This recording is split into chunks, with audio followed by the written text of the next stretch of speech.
Hello, hello. Welcome to the next interview in the series, Unleash the Joy, where humans and dogs find harmony. I am so excited today to be here with Stephanie Barger from Canine Zen in remote dog training in New Mexico, doing some amazing work. She has a number of certifications, professional dog trainer, behavior consultant, an expert at working with separation anxiety, and so much more. I really just felt like I connected with her right away because she is interested in helping dogs live harmonious, enriched, and fulfilling lives with their humans, as as I am. We're very dedicated to helping dogs be successful and thrive, and people just be able to live in harmony with them. I'm so thankful for you to join today, Stephanie. And I would love to hear, um, as much as saying hi, but also how you got here, what got you involved with dogs, and how you ended up finding out you had this amazing ability to help them. Well, it's a little bit of a long story, but first of all, I am so excited to be here. I really enjoy doing podcasts and kind of helping people to understand that some of the traditional ways that we've trained in the past aren't serving us or our dogs as well as they could be. So I really love having these opportunities to talk about how we can, better be in partnership with our dogs. How did I get started?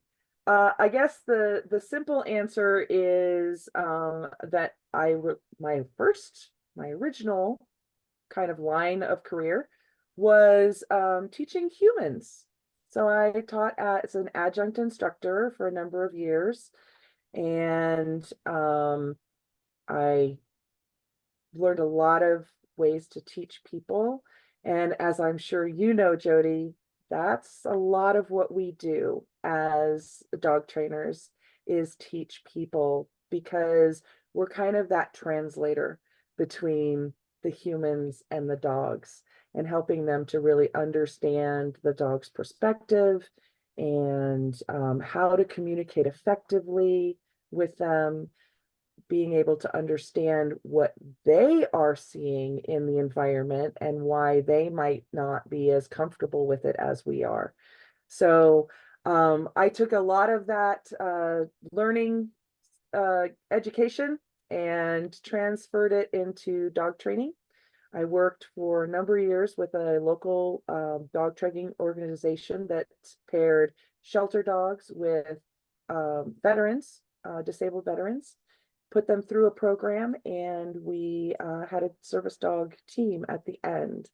And then in 2019, a mere months before the pandemic, I went out and started doing things on my own and focusing more on, at first, general training, and then finally moving towards my specializations, which are separation anxiety and behavior modification for fearful and anxious dogs. So I am quite niched. And while doing the basic manners and that kind of thing is fun, there are so many wonderful people out there that can do that. And I just have a knack for working with the more troubled dogs and the more bigger problem behaviors. Yes, and what a gift to have your education experience, your teaching experience before that. Um, it's just such a huge benefit to the It makes career. training, yeah, it makes training plans and, teaching techniques and all of that so much easier having had that experience.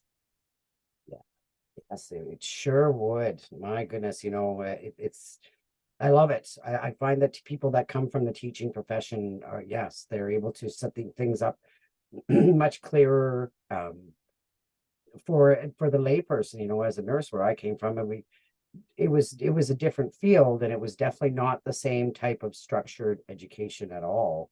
So that's a huge benefit to bring to. But you also had the benefit of needing to make what you knew from a scientific professional viewpoint into something that your patients could understand and really be able to ingest and take on. So to some degree, you have that same bit. It was big. That's exactly, it was lots of being able to speak not medical terminology and to Mm-hmm. communicate. Yes. And it's wonderful that we have these backgrounds. Here's your buddy there joining in. There he's getting into his post. You're Thanks for fine. joining us. What what's He's going gonna on take a here? little bit of time to get settled.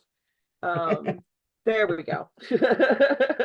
Oh, that's awesome that he's joining, of course.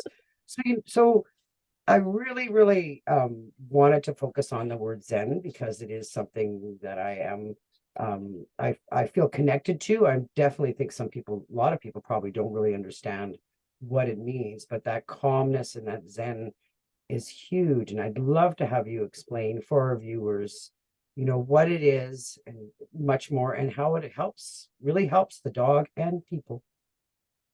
Yes, it helps both species actually. Zen is all about being mindful, not overthinking things, very moving with the flow of things.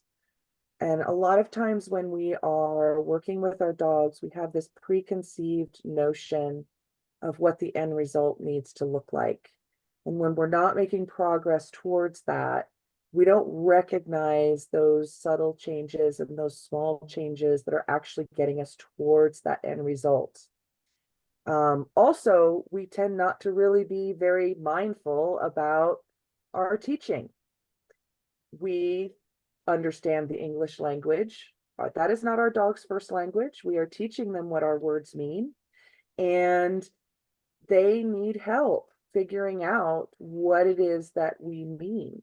And sometimes we will, and I've done this, and I know many other trainers have too. We think we're teaching them one thing, but because of the way that we're communicating, they are actually interpreting our lesson to be something completely different. And then that leads to frustration on our part, but it also leads to frustration in our animal's part because they think they're doing what they should to get the cookie or the pet or whatever it is that you're using for reward. And then it doesn't come. And then they get frustrated. And then you're sitting there going, I asked you to do this thing. We've been working on it. Why can't you get this? And that's where you get labels like stubborn or, their dog isn't the brightest bulb on the tree. Those kinds of things. Whereas in reality, it's really just a poor system of communication back and forth. You don't understand what your dog is trying to tell you, and your dog certainly does not understand what you're trying to tell it. So that mindfulness comes in where you really have to break down what you're doing. That's where a wonderful trainer comes in because it can be sometimes challenging to break it down enough so that the dog really, oh, that's what you mean. So paying attention to what is it that you are intending to teach?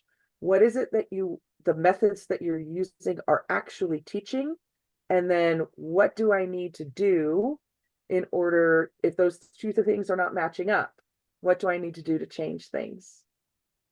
How do you find the way to get that the common language to the connection?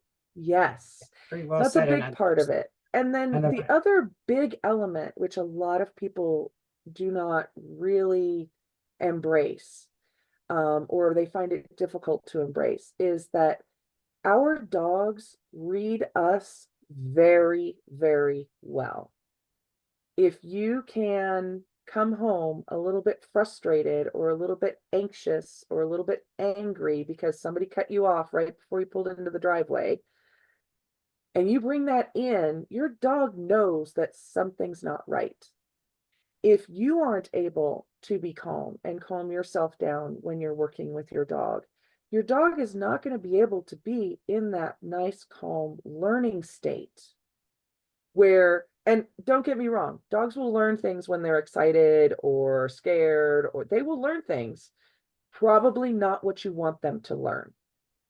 So, in order to be able to teach them something that you want them to learn, such as let's not eat through the door when I leave, you have to be calm as well. And one of the bigger challenges, particularly with the clientele that I work with, because frequently, as I said, I specialize. And so I work with the bigger problems, the dogs with the bigger feelings. There's a lot of history that people have had with their dogs that have brought them to me. And so sometimes just thinking about stepping outside the door with their dog brings on a lot of anxiety because it has been a nightmare to do that in the past. Even though we do a whole bunch of stuff before we walk out the door to kind of give everybody the tools that they need to deal with this better, there is still that experience from our human perspective. And the heartbeat starts going and you stop breathing, you forget to breathe, or you're breathing too fast. And your dog recognizes that. And they don't understand that it's because you're taking them outside and they have been, you know, a crazy animal at the end of the leash time and time again. They think that they must think that there must be something else going on. And so that actually can actually prompt them becoming more hypervigilant and more reactive because now you're not calm. So if you think something's wrong, there must be something wrong. So Yeah, one of the I things think that I that's work what with they think there's people is something to really worry just, about, yeah, right? Like you yeah. would bring that on by doing that. Yes. Sorry Hmm. for interrupting, but Oh no, that's fine. No, I think I interrupted you earlier too. So fair game.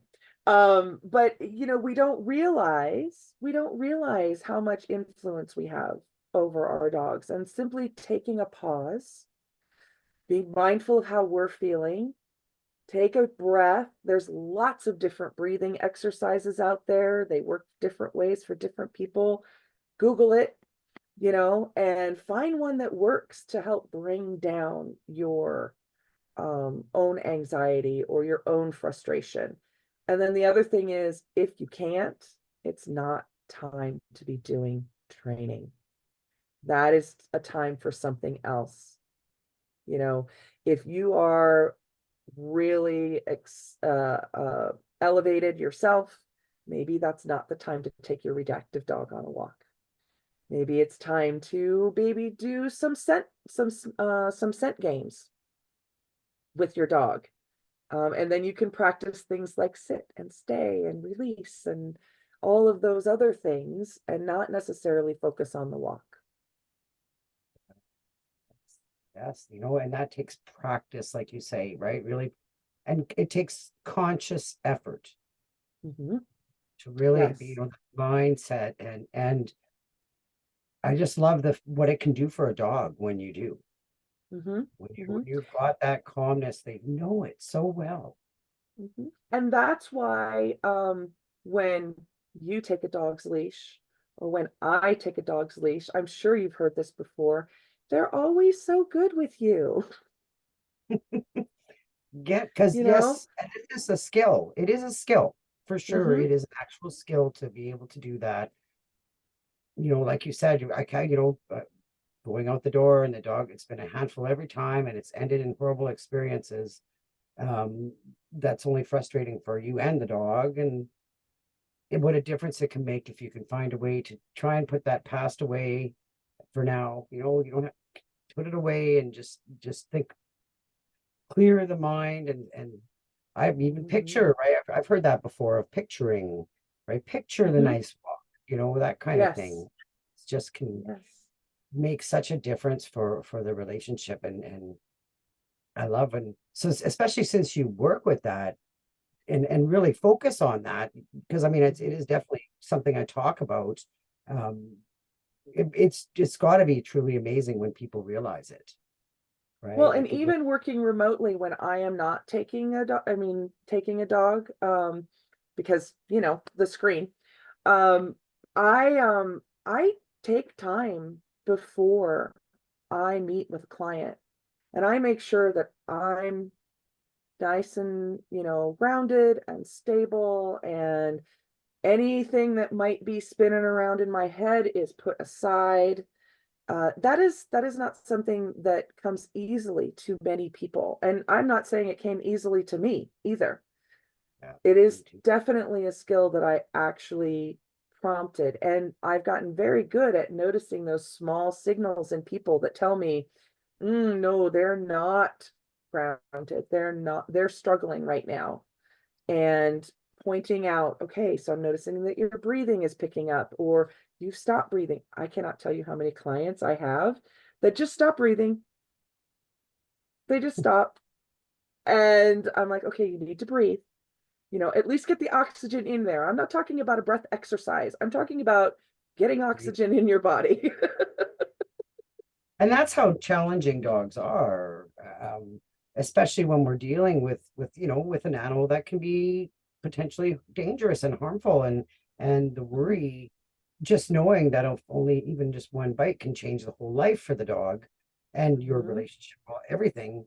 That's a big challenge, and what a difference it can do. Like I just because I see it, and I with myself, but I see it with clients too, when they get that and they can just relax. And that's where I thought I turned that off.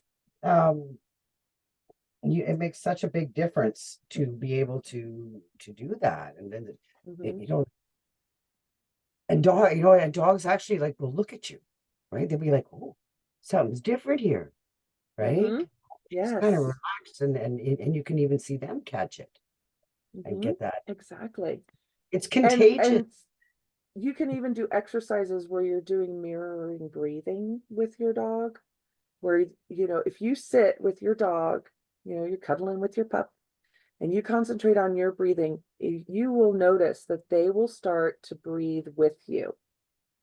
Very similar rhythm, and really start to relax. So it's very, very powerful to just kind of stabilize yourself. And as soon as you feel yourself going off kilter, restabilize. And if you can't manage it, then it's time to put away the leash, because that's when you're going to start actually making the reactivity worse, not only because of the fact that you're not centered, you're not grounded, but then you start doing things that indicate to the dog that, oh, things are really, you cinch up on that leash, it becomes tighter, right? You have a death grip on it. You are, micromanaging. even even Your just shoulders go up to getting up, your ears. Yep. even just I've told people before, like, you're walking and you see that dog, something that is going to trigger your dog. They not only, like, you can maybe try moving your eyes, but even just a little breath or a little anything, the dog is going And to they're feel like, you. where is it? Where is it? Well, that's like, one of the things that some people will accidentally do when using food rewards is they'll actually trigger the dog with the food, that the food, because they are not letting the dog see the thing first and then redirecting the dog to food.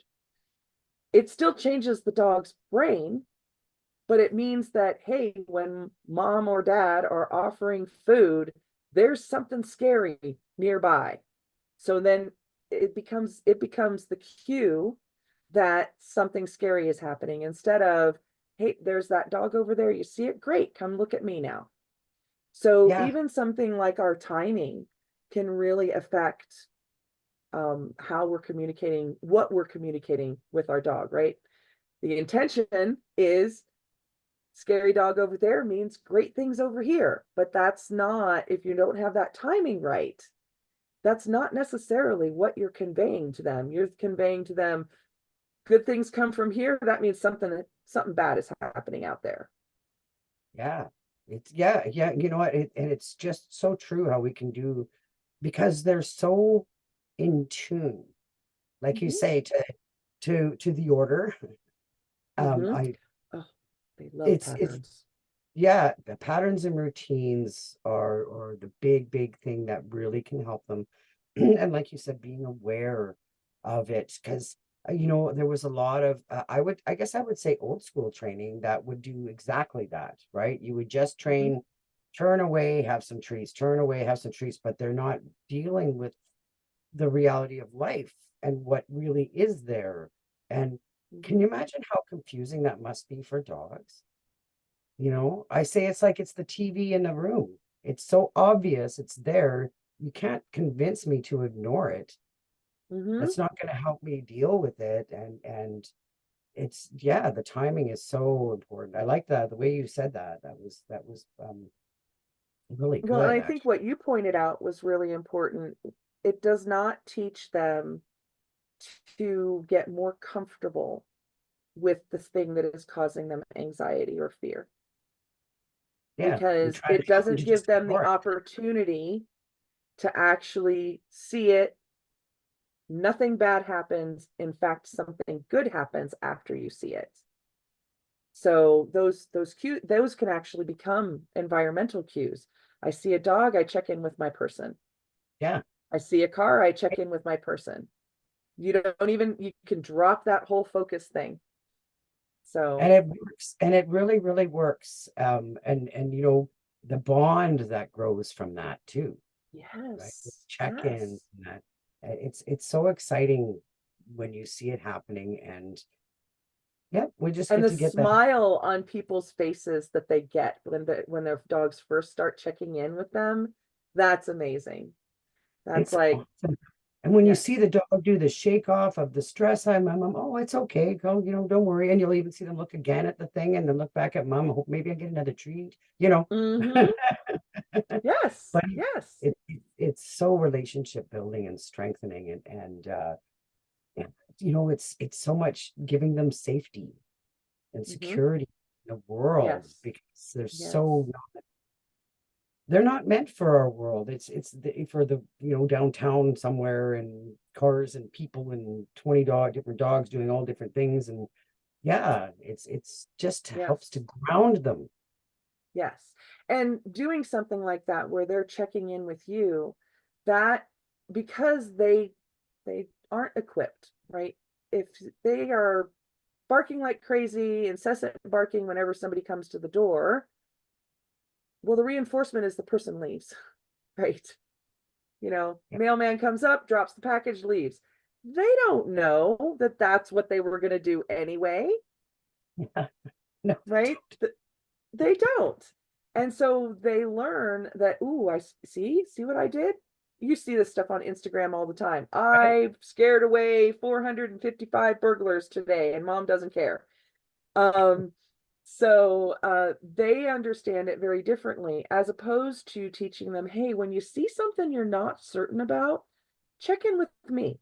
Let me help you figure out how we're going to handle this, Yeah. instead of you just jumping in and using something that is, frankly, most of the time, not acceptable behavior in human society to get the scary thing to go away. Yes, yeah, yeah. You know what? It's such a great example, and I've actually something that comes up quite a bit. Mm-hmm. How much we don't, really trying to think about what is actually reinforcing for the dog, and how you can change that, right? Like the Mm-hmm. ways to change that, and just helping them, talking about it, staying calm, Mm-hmm. right? That Yes. mindset of staying relaxed. Yes, it's just this.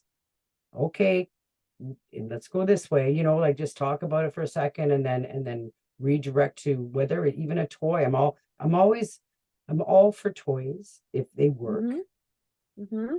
Sometimes we're in that situation, not even a treat's going to work, right? Like sometimes they're just, Well, and that's why those reinforcers are so important, because, first of all, you need to make sure it's reinforcing for your dog, not something that you think should be reinforcing for your dog, but is actually reinforcing. And so, doing some kind of trials to kind of figure out, hey, what are the things that my dog likes as a reward?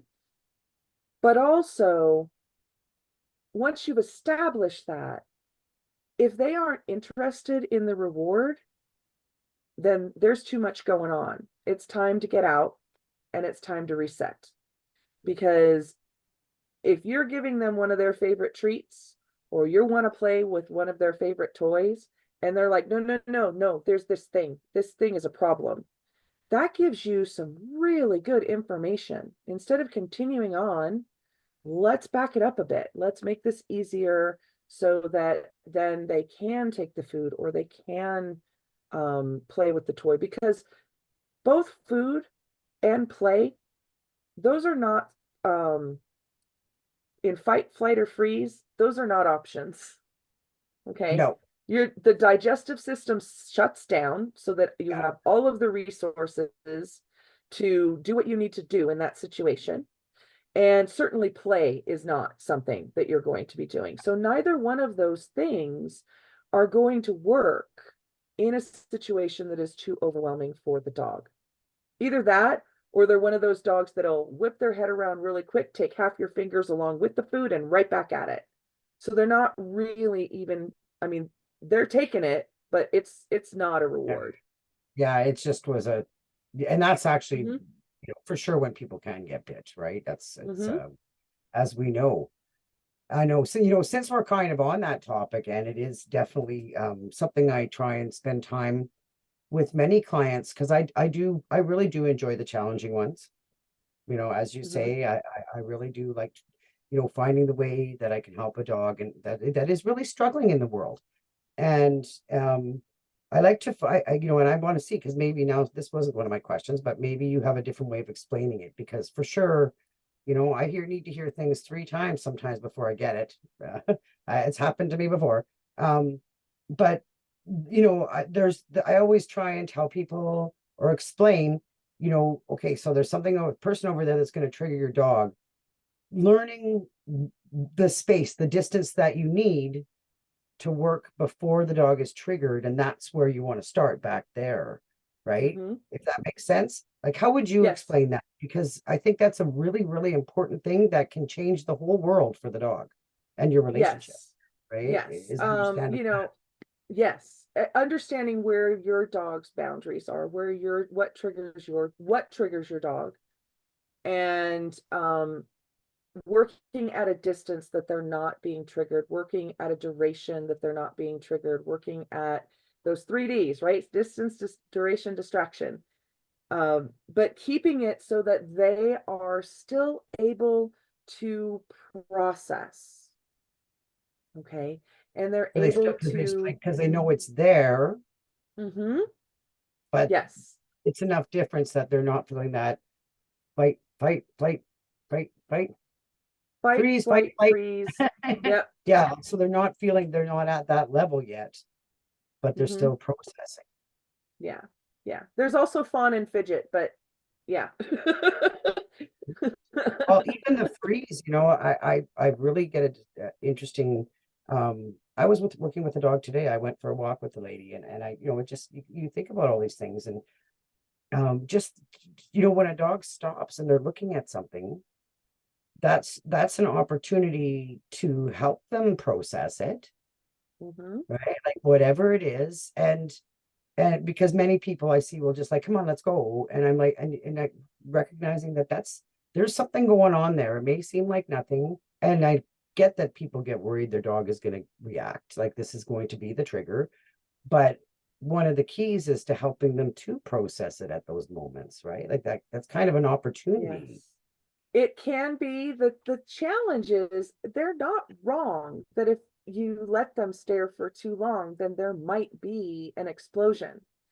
And I think that that is what is challenging from our point of view, is how much is too long, Yeah, when? right?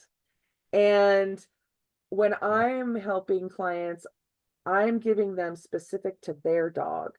Okay, yeah. so you see how the explosion happened after this. And before that, there was this, this, and this, where if you had redirected them at any point in that way, you would have given them a little bit of time to process, but not let them fixate and wind up inside until they were just done. And so helping your clients figure out what that is. And, sometimes they can go a little bit closer, but they can only be there for a couple of seconds and then they have to come back. And you got And so that yeah. moving back and forth and knowing what to look for in your dog when, okay, enough is enough. You push this any further and you're going to end up having an explosion. Now notice I say when, not if. Yeah.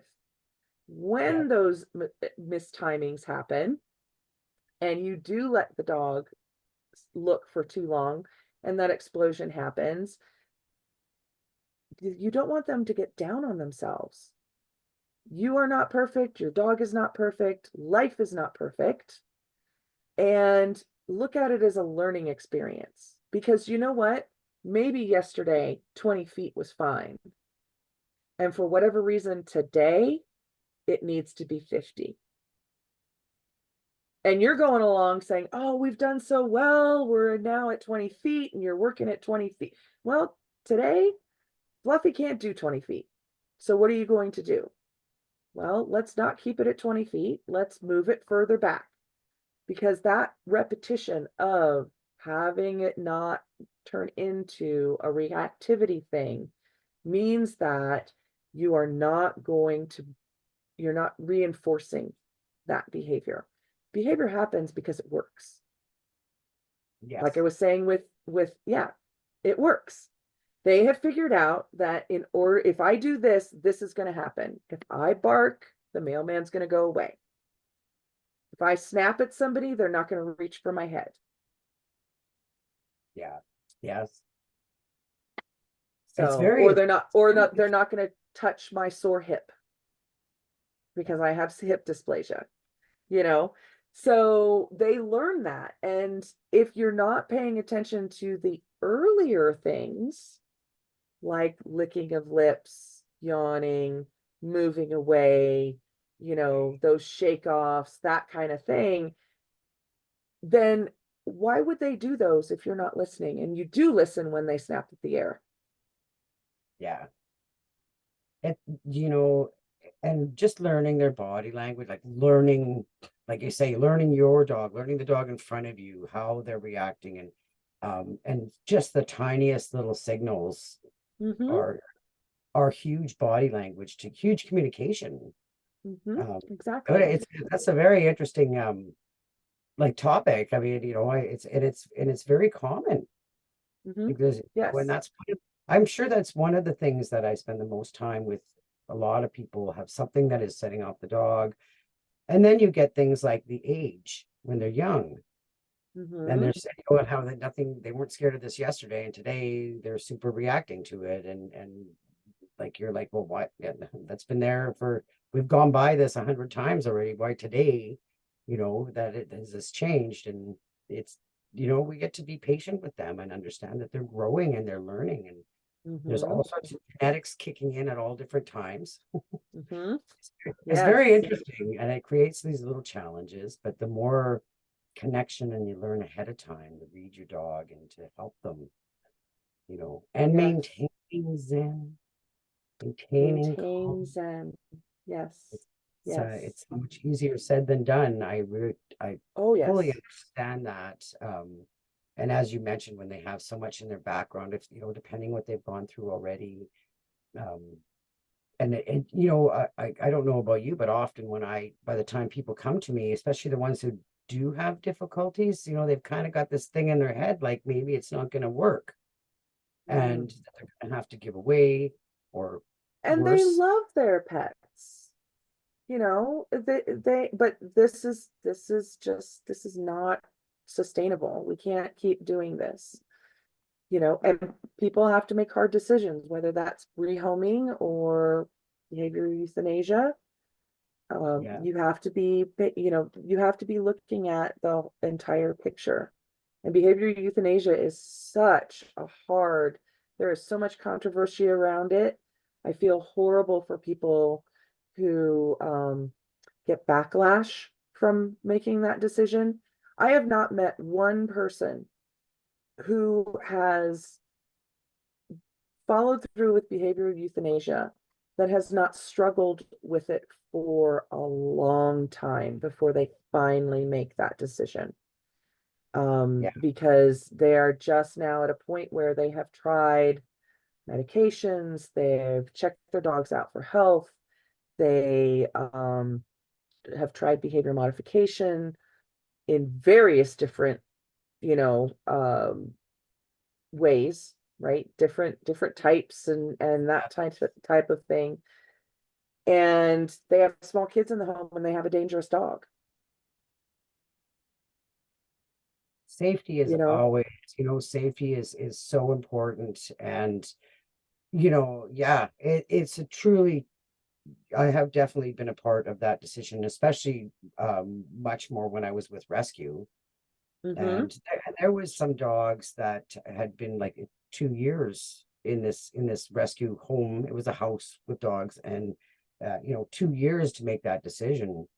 But after 2 years, when you still couldn't even touch the dog, and it was really sad because you saw the dog struggle too. It's not a nice way to live when you're so No, terrified of it's not. the world. It's not a very, certainly the welfare of the dog is not great. If they are that Yeah, out of place in human society, that everything is scary, and people don't realize that aggression, like 80% of it is fear, right? yeah. It's not a small amount. And it's about, for some reason, they need to protect themselves from whatever it is it's come out in them that they have to. Hmm. It's a really tough world that we're in, that there is so many dogs that these decisions are actually considered for them. And not Right. everybody has the money. That's the other thing. It costs money to get a whole bunch of different experts in, Hmm. and time, and you got to be able to gate to put a bunch of gates. We got to keep everybody safe. We're creating, And muzzles. that's management. That's Yeah, management. And management eventually fails. Somebody leaves a door open, somebody doesn't close a baby gate well enough, or somehow it got, maneuvered so that it's not quite as secure as it was and it gets knocked over. Um, it will eventually fail. And that's why management with training, because then yeah, that gets you those valuable moments, seconds sometimes, to get the dog to stop what they were doing once you have that training in place, once they are understanding what you're asking and able to do it promptly with all sorts of distractions. yeah, yeah. It's a challenging thing, and that's what we're here to help people, to help with this stuff and make sure they're moving forward. And safety is so huge to me. I mean, I love dogs to Hmm. all ends, but I tell you, my family and kids, and they're number one. The safety is the most important thing. And yeah, so then I this can actually go right into what I was asking about confidence, because considering the fact of how many animals are reactions are from fear, Hmm. which I think, like you said, I think it's a much higher number than a lot of people realize, that dogs are reacting out of fear because they're doing the best they can to survive, and it's what they think they have to do to survive, to protect themselves, hazard avoidance. And Hmm. but fostering confidence can really, really make a difference for a lot of these dogs that are um, struggling with fear. And I saw that, I'm sure I saw on your site there there was something about confidence. That's what made me think of that with you. And I'm a Yes. huge, like, I just love telling people, like, when you see them, you can just see a dog, like, oh yeah, when you actually know what you're Hmm. doing, how to build their confidence, it's just Hmm. amazing. So Yes. I would love to hear Yes. what you focus on, like, Oh, well, first of all, enrichment, and health, right? Making sure that their needs are being met, just the basic. They've got a good routine, they're getting enrichment, that they enjoy, not that we think should be enriching. And making sure that their health is, as good as it can be, right? Especially in the later stages. We can only do so much, right? They're getting older. So, and even depending but on the breed, right? Even depending on the mhm, breed. Like, just for some reason, yes, I thought of that Dachshunds right away, how their back can be a problem. Like, this dog might exactly, be biting, but it exactly. could be something wrong. Right, right. They may need a chiropractor or an acupuncturist, and there are those out there that do them for pets. Yeah, Um, absolutely. Absolutely. Yeah. There's even Reiki. I've heard of quite a mm-hmm. few things with Yep, dogs. And yes, these things can work. Yeah. yes, they So can. enrichment is huge. I am huge Richmond's on that. huge. Hmm.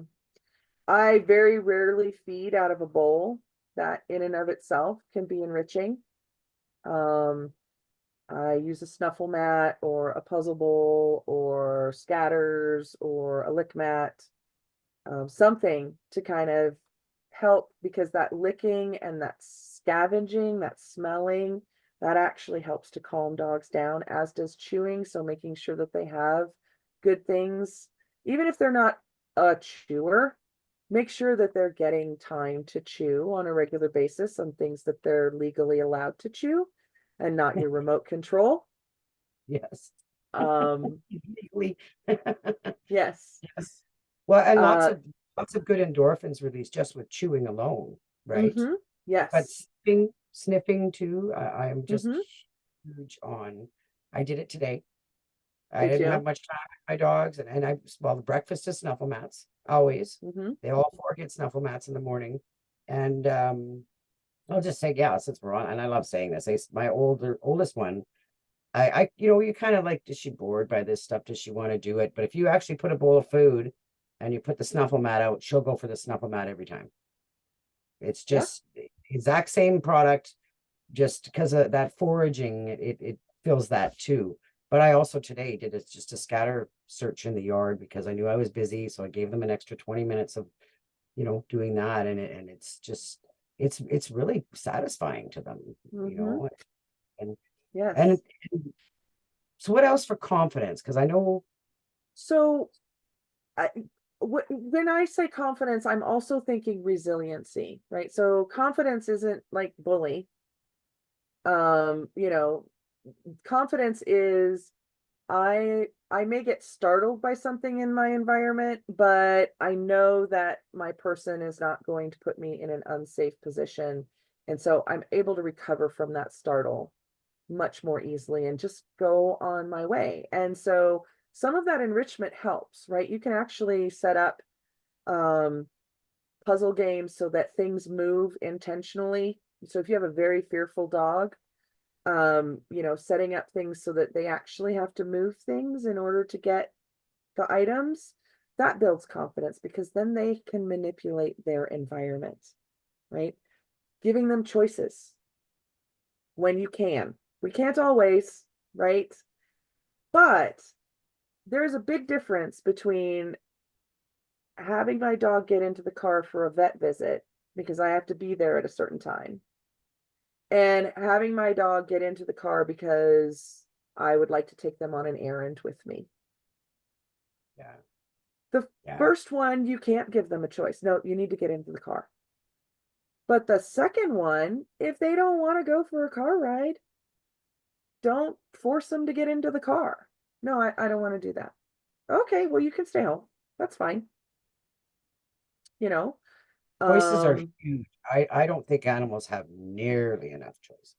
well, and we already have to limit their choices just because of where we live. Who doesn't have to deal with leash laws, Yeah, right? You are taking away your dog's choice because they can only go, even if you're giving them a safari and not a structured stay by my sidewalk, okay? You're still limiting them, right? absolutely. Because it's the length of the leash in any direction. If they want to go further, you have to move, okay? And if you don't move fast enough, they need to pull you, and we don't want to be pulled. So, even when we give our dogs choices, it's within certain parameters of where we live. There's a very big difference if you have 2 acres, you want to go inside, you want to go outside. That's a wonderful choice. But if you go outside where I live, your dog now also needs to have a leash on and can't run out into the street and, you know, has to ignore the people going by. And, or if they don't ignore them, then they have to be friendly and calm if they want to touch them. Those are not necessarily choices for the dog, right? That it's limiting the choices that they can have. Even just going out the door, Hmm. right? They don't even have that choice. I feel like their world's, like, in reality, their world's very, very small Yeah. and confining compared to, first of all, what would be in their genetics and past, wilder life, genetic wise and Hmm. instincts. But um I like to, I just, and with all those things, I like to, I did see you talked about Dr. Doolittle on your Oh, page there. And because one of our of the mediation big things is being like Mr. Rogers. And I think it's like you're talking the same thing, and so the confidence can just grow when you're it's like when they're sniffing a blade of grass, mm-hmm. right? And you're Praise like, him. Good oh, boy. Ooh, what is oh, is that? that Ooh, what do good? you have? And Yes. they'll look at you like, oh, you smell it too? And I mean, no, I don't smell it, but yeah, I can appreciate it with you. And you can just see their confidence go up with it, right? Like, I'm not Mm-hmm. crazy. This is good. And another way, so talking, I just love and being silly and goofy and stepping into their paws, is the Yep. way I like to say it. And even with what they're looking at. But another way that I found that has been really huge for confidence is things like, so I have agility equipment, Mm. and it's used more for, I definitely, it's all about enrichment. And like so many dogs, once they get through the tunnel, especially if they are scared of it, and I might have to make it really small. Sometimes I have to be creative with treats, or I've I had to found squish them so that it's literally like they are out the other side before the backside yeah, is in. Yep. but their confidence, like Mhm. I think of right away of a couple of Saint Bernards and Great Pyrenees that I have seen there. They just, and then they don't want to stop going through. Like it's Right? just so fun and it feels so good. And they must know that they've climbed a step away from their fear or something. It's just Well, the best things. they certainly understand it better than they did before. Whereas, Yeah. when there's that long tunnel and you don't know what's on the other side, that could be scary. And we don't always know what they see. I also have done a lot of looked into the colors and stuff, right? And their vision, Mm-hmm. and we can't even know for sure what they see. Is it just a black hole, right? Mm-hmm. And we know they can hear throughout it. I mean, the tunnel is just one example, but I found it's been a very useful tool. Mm-hmm. um I have seen dogs just come right out of some fear problems. It just seems to change a lot when they master Mm-hmm. something like a tunnel, right? Or Yes. get onto something, right? Or Mm-hmm. you know going through the tire. I have just a small, it's a bicycle tire actually. Right? um but I use a but hula hoop. I had a hula hoop on mine. I did start with a hula hoop, and then the bicycle tire is not much bigger. But I do have foam around it, so it's a little bigger too. Um, but it's just interesting how, and confidence is even a matter of, yeah, I've said to people, like, even when the dog comes through the door, like they're coming through, Mm-hmm. good job, right? Like, just they just don't get enough of that. Dogs hear too much what they shouldn't do and not nearly enough Yep. of the good things. We tend to scold when they're doing what we don't like and ignore them when they're doing what we do like. How Like this confusing. this did not happen just because, right? When I started doing a lot of Zoom meetings, there was a lot of times where it's like, good boy, and petting him or tossing him a treat or just talking to him like, you're being so good. Now that is what I have. He's 11. Yeah, Okay. he's So, cute. so, Oh, but it didn't start off that way. When I got him at 1 year old, he was definitely, oh, this is my who is one. this? Yeah, he's another one. He's come a very long ways, and honestly was scared of the whole world. If you ask me, that's what he was doing. He was scared of the world. Don't come near me. I am going to attack you before you can hurt me. Mm-hmm. And it didn't matter what it was. And wow, what a difference. He was sitting on my husband yesterday, and my husband says, he never used to do this. I we the sometimes the steps or the improvement is so small we don't see it at first, and we Mm-hmm. don't even realize it. But it's definitely amazing when it works, right? He's like, you might on this computer today too much. He's a good boy. But that's why you got your extra scatters this morning. So, Yes, yeah. I gotta have to. Yeah, it's kind of a rainy day, but he doesn't care. He likes every day. Well, and that's another thing too that can play into the confidence because we have routines and they get used to the routines. And when the routine doesn't work as planned, that can make them uncomfortable. So doing things like making sure that if you're going out of town and you're going to have somebody else taking care of your animals, it's important that they get some kind of introduction to what that looks like Yeah. before you are actually leaving. Not and more than just a meet and greet to make sure that they're comfortable with the sitter. But what is that routine going to be? And also conveying to the people that are taking care of your animals, what is that routine? And some of those routines are really complicated, and you will get eye rolls when you tell them, right? It Yes. needs to be this much, and you need to do exactly this, and otherwise they won't eat their food. You're kidding me. But they understand the routine. They understand the routine, and that helps them be confident that they know what is going on in their world. Because we get up, dogs go out, they get fed, whatever order you do it in, it doesn't even really matter. Humans get putter around, they get themselves wet for some reason, you know.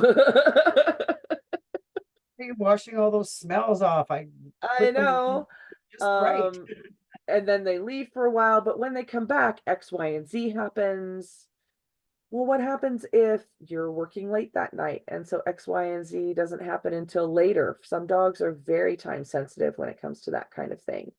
Or you have to turn around and go out again because you've got some function that you need to attend that evening. And so the evening routine is thrown off. All of Yeah. those things can actually mess with if it happens all of the time.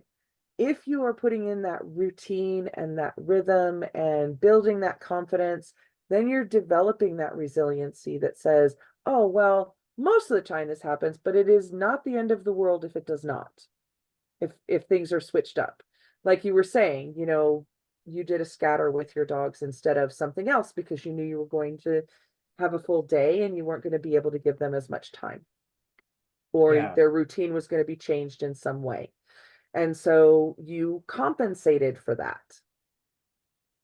Yes. Yes. And they really depend on us doing that, right? I find Mm-hmm. that, I guess I'm pretty lucky because they're pretty flexible, but there is things that the routine and pattern just, the more since I first heard about it and stuff and really thought about it, I realized how very important it is. And even like I said, if it's not at the same time, one of the biggest things I use right now is when I rent my property for the sniff spot, right? I rent the private dog park.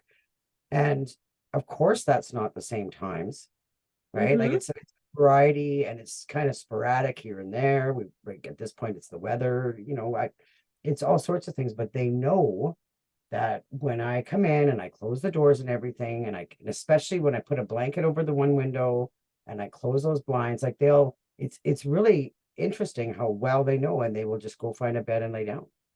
For Mm-hmm. me, usually for me, that's what they do. When my husband stays in, he says they bark the whole time. He's doing something different.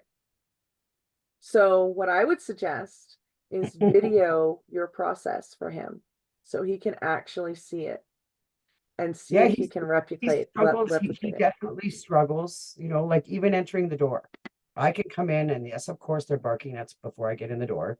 But as soon as I open the door and I'm like, "Hi guys, all right," shh, they stop, and they do Mm-hmm. not do that for him. They do Yep. not do that for him, and this is something I've worked on for a long time. Same with handing out the treats. I have a pattern and routine and a way, of doing it all. And even if it's not always the exact same time, it's still a way that I'm doing it. This happens and Mm-hmm. this happens, this happens, and they know it. And I feed Brett the meals differently. It's really funny. I feed them a different way, right? In the mornings, because Ginger's always in bed with dad. So I just go in there. She's the last one. I give her, with her Snuff-O-Mat, I give the food. She eats in the dark on the bed. She Mm-hmm. can spit it out, no problem. But supper time, of course, she's not in there. And they all know they go to their different place. Like, and and it's not even always a specific time, right? Because I'm looking Mhm. at my clock. I mean, it's a little late today, but it still happens when you get those routines, and it can make it so much clearer for the dog. Mhm. Like it's Absolutely. really interesting how much difference it can make. What that's what he's saying. Mom, And I know you he's too low. you were talking about, just the fact that you have to let them out, like for people that don't have doggy doors, right?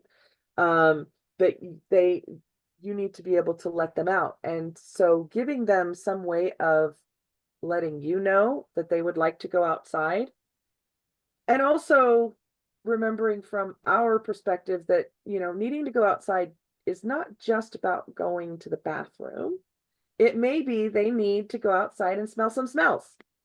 And it has nothing to do with the bathroom, but giving them a way to let you know, hey, could you please open this door? And learn. Um, that adds a little bit of choice into that situation where they don't have that choice. They can't come and go freely, but they can certainly say, hey, I would like to go outside for a few minutes, either because I need to or because I want to. And the more communication like that, the more you communicate like that with your dog, and the dog sees that they're actually successfully conveying Hmm. something to you, even if it's not quite this exactly what they're, because we don't know for sure what they're thinking, but it just, the more you do it, the more it happens, Well, right? The and more part of they'll, that is kind of trying to figure it out, right? Because um, dogs will do different things to ask to go outside, right? Some will scratch the door, some will ring a bell, some will push a button, some will bark at you, some will just bark. whine, you know.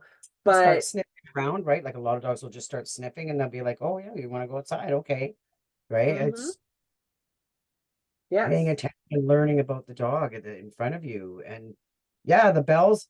Did you know um the bells on the door? The first dog I saw the fastest dog I ever saw figure out the bell on the door to go outside was a deaf dog. really. She figured out it was all border collies, and put the bell on, and she figured out almost immediately that when she touched that, and she doesn't know what makes the noise, but she knew we reacted. Super in tune to it. It was, isn't that interesting? It was so, I'll never forget that. It was so unique that I'm like, oh my God, she's already got But it. she understood that if I touch this, if I make this move, then someone will come and open the door. She had no clue that the reason you knew to come and open the door was not because she touched it, but because of the noise that it made because she touched it. They're so smart. They are so in Hmm. tune. The Hmm. deaf one definitely taught me a whole different. I've worked with lots of blind dogs, and deaf dogs are probably one of the most challenging, I think. But she was young Yes. and full of energy. Is great. She would see everything in the sky. It was really interesting, right? She Hmm. know, I like this one, but it just I think there's so much more. The dogs are so much more aware of everything going on than humans even realize, right? Like Hmm. we really only realize this much compared to what they're catching, to the neighbors and this one and that one right now going on. Like, they're chainsawing here, it's just so um it's interesting. And when we take the time to learn and to connect and to focus with them, it can make such a difference for them. I can't imagine how frustrating dogs must be, and how many dogs quickly learn to not even go to the human, Hmm. because humans not Not understand. reliable. Yeah, there's no That's response. not going to solve the problem. Yeah, so I'm gonna go do my own thing, and that's Hmm. how they get in trouble half the time too, right? They get Hmm. going for it. Right. Nobody sees I want to go outside, so I'll go pee here. Now I'm in trouble. But I Right. try to tell you, right? Exactly. But you weren't paying attention because something else was, more important, or you were focused on something else. And I think that that can be challenging too, is we always kind of have to be aware of what's going on with our dogs. It's kind of like having kids, Yeah, very much so. right? You're not gonna you're gonna be, oh, wait a minute, things got quiet. What's going on? Right? Um, Yes, sometimes, eh? Gotta go Uh-oh. check that out. Make sure nobody's It's getting into shenanigans. it's true. It's true. Um, I'm going to pause for a second. Resume. There we go. Yeah, so if you could share, can you hear that barking or no? I can, but I'm so used to it. And it's not It drowning won't be out too, your voice. because I know sometimes it Zoom, I found out Zoom sometimes you don't even hear it, like it cuts it out. Hmm. But I would love to hear before we make sure we know how people can contact you. And I hope that I would love to be able to do another conversation. I really wanted you to share uh about the remote education and letting people know that this stuff works, and this is how we're going to help more people and more dogs. Yes. Yeah. Well, to that point, instead of spending half my day moving from space to space, I can actually do more sessions in a day. So I am actually able to help more people doing things remotely. But that aside, and I should preface this with it's not for everybody. Depending on your learning style and your technological abilities, it may not be the thing for you. The thing is, particularly with my specializations of working with those anxious and fearful dogs, this can be a better option for your dog, because instead of loading them, either having some stranger come into your home or loading them up and taking them somewhere, um, and having them be in a much more distracting environment, whether that's a group class or a one-on-one, you're at a location that is not as comfortable for them. They are able to learn these things inside the comfort of their own home, where they know the noises, they know the distractions, there's no strangers in there with them. And so it can actually be a better scenario to set up good learning for your dog, because you're not polluting it with a whole bunch of other things that cause the dog anxiety. I like to work remote, at least in the beginning, even with my local clients, because I want some things in place for them to be able to start using before I am adding to the stress by coming into their home. It does not matter that I am the crazy treat lady. Okay. It is still going to take time for that dog to think, to be convinced that I am safe. Sometimes it's a few minutes and they realize, oh, hey, crazy treat lady gives us food. But sometimes it can be session after session where we are spending a good chunk of time. Just, I came in the door. It doesn't matter that I was here last week. We're starting from scratch. And so I think that that is very beneficial.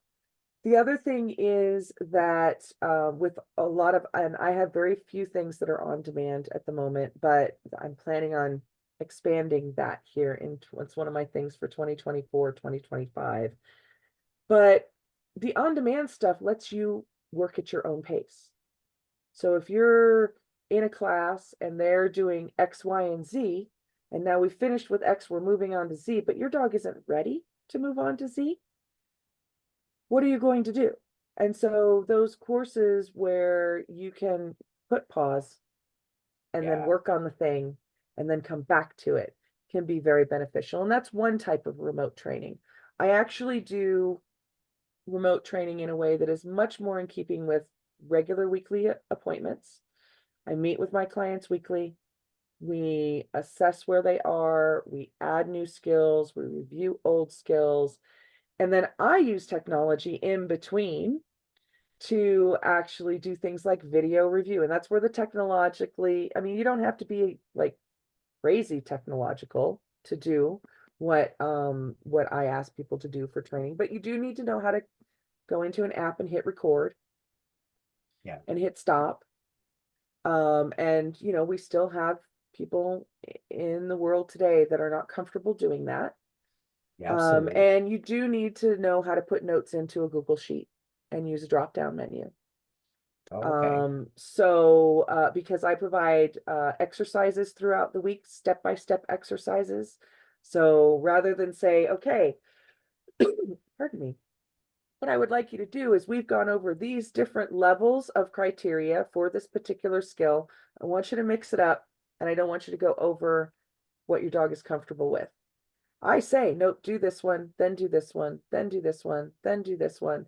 So I actually create their exercises. So they don't have to think about that. They just have to open up the spreadsheet and do what I ask them to do, and then give me notes.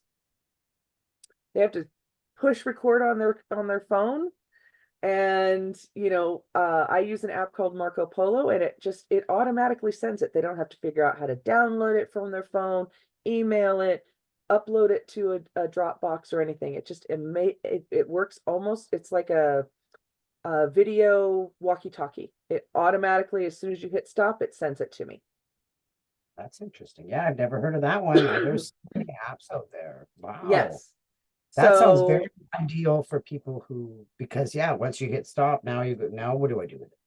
now I've got this video that I need to figure out how to get to the trainer, and it's too long, so I can't upload it in an email because the Yeah. file's too big, and I don't understand Dropbox, or I have Dropbox and they have Drive or iCloud, and how is that going to work?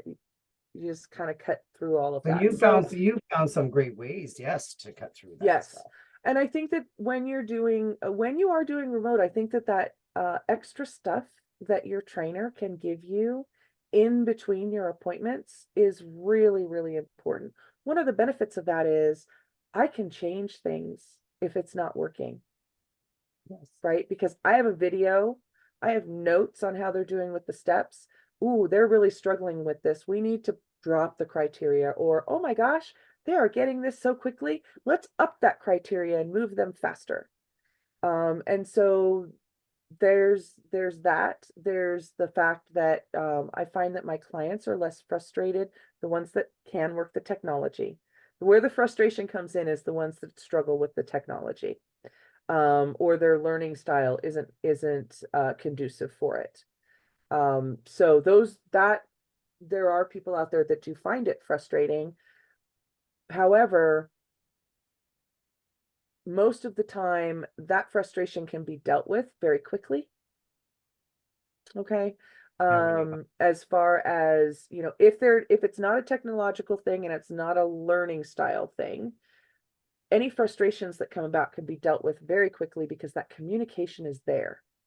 And so now they're not, either the dog isn't frustrated for days or the person isn't frustrated for days because it is addressed, within a very short period of time. And we get that frustration under control, and that might be backing things down, that might be speeding things up, but it's all based on the information that I'm getting from my clients in between appointments. And so not only are you not having to also figure out that travel time or make sure that you're comfortable with the way your house looks because the trainer's coming, Yeah. those two things, all you need is, where's my camera pointing, and am I okay with what's behind me? Because using a screen background or blurring your background, that does not work, right? No, Because no. it will not allow you to see it will not allow me to see all that I need to see, with you working with your dog in those situations. But really, that's all you need, your dog, some treats, You've something in the got some background great, you're happy with, and definitely you're got some good. great stuff going on. Like that's I love, what you said, even how you're, giving them exercises and because I mean that's what people need too, right? That clarity, that as a person who, I'm definitely a thinker, and I'm a critical thinker. I've been called that many times, especially in nursing, but it's really can be difficult to actually make it that small and simple, which is what people need. That's what you need to Mhm. understand clarity and small steps, small clear steps, Mhm. um, can make all the difference in the feedback. I love it. It sounds like you're doing some amazing stuff. It's Amazing. fun. It's fun. Yeah. It's very impressive. I think you've gone very, very well. It's definitely what we need more of, right? We have so many dogs that we can't get to. I mean, there's not going to ever be enough trainers. because there Mhm. is so many dogs Well, and struggling. also what it provides is it allows people that would not necessarily be in your service area to benefit from the knowledge of a particular trainer. Yeah, So for example, I have a friend who lives in, and I'm not going to name any states or anything like that, but she lives in a part of the world where there are very few trainers that are not still using some of the more compulsive, um, do what I say when I say it kind of training methods. That is prevalent out there still. And absolutely. particularly in certain areas of the world, it is the way people train. Well, if you live there and that's not the way that you want to train your dogs, but all of the local trainers train that way, and you can't, there's nobody to travel to or to travel to you because they're not close enough. That remote training allows you to, do your research. Hey, this person has some great credentials, some great testimonials. I love what their website is saying. I've seen them, X, Y, and Z places, and I really want to work with them. Remote allows you to do that. Uh, yes, we get to the people. There's because there is so many who need that. Hmm. There is. It's awesome to hear how good you're doing. So, um, I was like I said, how people can reach you. I know you're at caninezen.com. Yes, and canine is spelled out. It is not a K and a nine. It is Caninezen. See, but you grabbed onto a good one there because I you know, did. I did. I was very surprised when it was available. Um, and I am on Facebook and I am on Instagram. And what I will do is make sure that you have those links so you can put them in the show notes. I am on LinkedIn. I'm on Alignable. yeah, that's how we met, right? Yes. I am on LinkedIn. And of course, Yep. Google. I have a Google business listing. Yeah, And for please send me those addresses because I will, we'll put them on with the video on YouTube. I mhm, can't wait to get this out because there's like this just jam-packed with good stuff, you mhm. know, important things that we're getting out here like I said, there's not enough people. There probably never will be, or if there is, we're a long ways from it. There are So plenty of dogs out there for all of yeah, us. yeah, Yes. there is, isn't there? There totally is. And Mhm. I really, really thank you for this. And as I mentioned, it'd be great to, have you again or like do a live or something. But I would um love that. Let's talk yeah, about that. I so appreciate this, Stephanie. Before I stop, I'm just gonna say thank you before I'll stop it right away. Um, but I thank you do so want to say much. one other thing. Sure. I do offer people a free 20 to 30-minute discovery call where we can talk about your situation. No commitment to move forward with any kind of paid services. It's really just about, am I the right trainer for you? And can I help you in your situation? So feel free, you can book that through the website as well. It just hit get started. So that was the only other thing that I wanted to make Oh, sure that other people that's knew. great thing to say. I have mine actually. Discover Your Dog is definitely what you need to once people understand because they don't understand. The quick Hmm. doesn't really happen, so you get to speak to an expert and find out what you can do that will help. So Exactly. awesome. Exactly. Thank you so much, Stephanie. Thank you for having me, and I am very open to doing something like this again, so please just let me know. We will definitely be in touch. Hang on here.